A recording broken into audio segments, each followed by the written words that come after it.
دیکھیے یہ بات تو بالکل صحیح ہے کہ جس کا خاتمہ ایمان کے اوپر ہوگا وہ کامیاب ہو گیا، توحید پر، اللہ کی وحدانیت کے اوپر۔ باقی رہے یہ فرقے، بریلوی ہوں، دیوبندی ہوں، اہل حدیث ہوں، سلفی ہوں، سعودی ہوں، حنبلی ہوں، ان میں سے کوئی ایک بھی توحید کے اوپر نہیں ہے۔ ان سب کے عقیدے کے اندر شرک ہے۔ ہاں، مرنے سے چند لمحے پہلے بھی اگر وہ ایمان خالص کر لے گا تو اللہ کے ہاں بچ جائے گا۔ اور بڑے سے بڑا توحید والا کیا، انبیاء تک کو اللہ تعالیٰ نے کہہ دیا تھا کہ وَلَوْ أَشْرَكُوا لَحَبِطَ عَنْهُمْ مَا كَانُوا يَعْمَلُونَ، کہ یہ انبیاء بھی اگر شرک کرتے، زندگی کے آخری حصے میں جا کے شرک کرتے تو سارا کیا کرایا غارت کر دیا جاتا۔ تو یہ تو اصولی باتیں ہیں۔ جنت جہنم کا فیصلہ تو اللہ نے کرنا ہے، اور اللہ نے کر دیا ہے، جنت میں کون جائے گا اور جہنم میں کون جائے گا۔ اور یہاں تک بتا دیا کہ شرک کرنے والے کا، یعنی کسی بریلوی، دیوبندی، اہل حدیث، سلفی جو آج کے یہ ہیں، کسی شیعہ، قادیانی اور قادری، یہ جنت میں نہیں جا سکتے ہیں جب تک سوئی کے ناکے سے اونٹ نہ گزار دیا جائے۔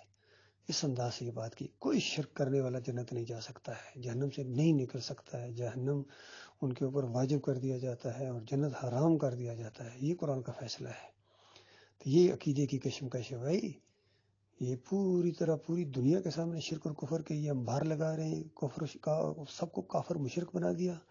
لا ماشاء اللہ، کوئی لاکھوں کروڑوں نہیں، خربوں میں کوئی بچا ہوا ہو ایمان خالص کے اوپر ہو، باقی سارے کے سارے یہ قبر پرست، چادریں چڑھانے والے اور سر میلے کرنے والے، یا علی مدد کی پکارے لگانے والے، یا رسول مدد کی پکارے لگانے والے، 11ویں کھانے والے، 12ویں کھانے والے، 10 محرم کے شربت پینے والے، اور اللہ کے نبیوں اور ولیوں کو سجدے اور ان کے رکوع ثابت کرنے والے، اور یہ جو بزرگ انہوں نے اپنی طرف سے بنائے ہیں جو خالص قبر پرست تھے، قبر پرست اور شرک کے یہ دائی گزرے ہیں، چاہے عبد القادر جیلانی ہوں، محی الدین چشتی ہوں، علی اجویری ہوں، احمد سرندی ہوں، شاہ ولی اللہ کا یہ پورا خاندان ہو قبر پرست اور شرک کا دائی۔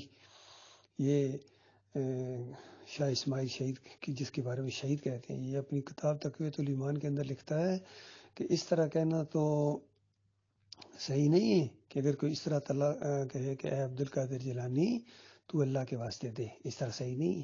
لیکن اگر کوئی اس طرح کہے کہ اے اللہ تو عبد القادر جیلانی کی وجہ سے دے، تو کہتے ہیں عین ایمان ہے۔ جو عین شرک تھا اس کو عین ایمان کہہ رہے ہیں۔ تو اصل میں ان کے اندر، ان کے دماغوں کے اندر یہ شرک بھرا ہوا ہے، توحید کو انہوں نے شرک کے اندر بدلی کر دیا۔ یہ کوئی معمولی مجرم ہے؟ اللہ کے بندوں کو انہوں نے نبیوں کا بندہ، ولیوں کا بندہ اور قبروں کا بندہ، مزاروں کا بندہ، درگاہوں کا بندہ، پیروں کا بندہ، دولت کا بندہ، بادشاہوں کا بندہ، رسم و رواج کا بندہ بنا دیا انہوں نے۔ تو یہ کوئی معمولی مجرم ہے؟ یہ بات ہو رہی ہے۔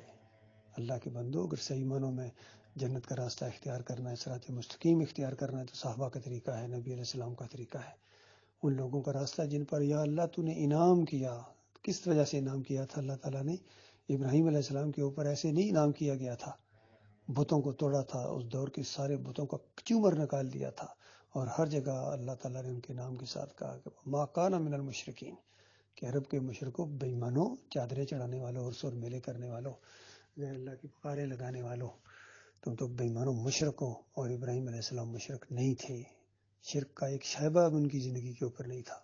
یہی معاملہ ہے آج کے بریلویوں کو، دیوبندیوں کو، اہل حدیثوں کو، سلفیوں کو اور آج کے سعودیوں کو، یہی سب کچھ ہے کہ تمہیں کیا نسبت ہے محمد صلی اللہ علیہ وآلہ وسلم سے؟ وہ تو یکسو مسلم تھے، یکسو مسلم تھے، اللہ کے فرما بردار تھے۔ سب سے زیادہ توحید کی وجہ سے انہوں نے مارے کھائی ہیں اور انہوں نے مصیبتیں اٹھائی ہیں، اپنے پیاروں کو خون اور خاک کے اندر لوٹتے دیکھا ہے، دم نہیں مارا ہے۔ تو یہ نبی علیہ السلام کا جو درجہ ہے نا، سب سے اونچا درجہ، ایسے نہیں بنا، کوئی رشتہ داری نہیں تھی، ایمان کی وجہ سے، عقیدے کی وجہ سے، توحید کی وجہ سے، ایسے نہیں وہ درجات ملے ہیں۔ جب اتنی بڑی بڑی آفر کی گئی، اتنی بڑی بڑی آفر کی گئی، بادشاہی دینے کے لیے تیار ہیں، دولت کے انبار لگانے کے لیے تیار ہیں، اچھی سے اچھا رشتہ کرانے کے لیے تیار ہیں اور علاج کرانے کے لیے تیار ہیں۔ کیا جواب دیا تھا ہمارے پیارے نبی محمد صلی اللہ علیہ وآلہ وسلم نے؟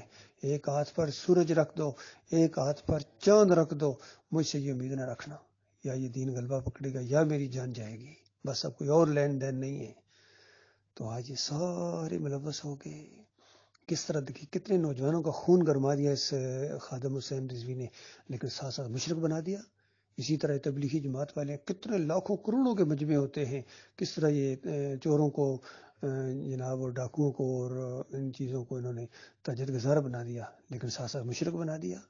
یہی مسئلہ فضل الرحمان کا ہے. کتنے مدرسوں کا یہ وہ انچارج ہے، کتنے لاکھوں کروڑوں طالب علم ہیں، ایک اشارے کے اوپر اکٹھے ہو جائیں، لیکن سب کو مشرک بنا دیا، قبر پرست بنا دیا. وسیلے کا شرک ان کے اندر، پکار کا شرک ان کے اندر، غیر اللہ کی نظر و نیاز کا شرک ان کے اندر، سجدے تعظیمی کا شرک ان کے اندر، جمہوریت کا شرک ان کے اندر. کون سا شرک ہے جو ان کے اندر نہیں ہے؟ تو یہ معاملہ ہے. اللہ کے بندو، اپنے دین کو آج صحیح کر لو، موقع ہے.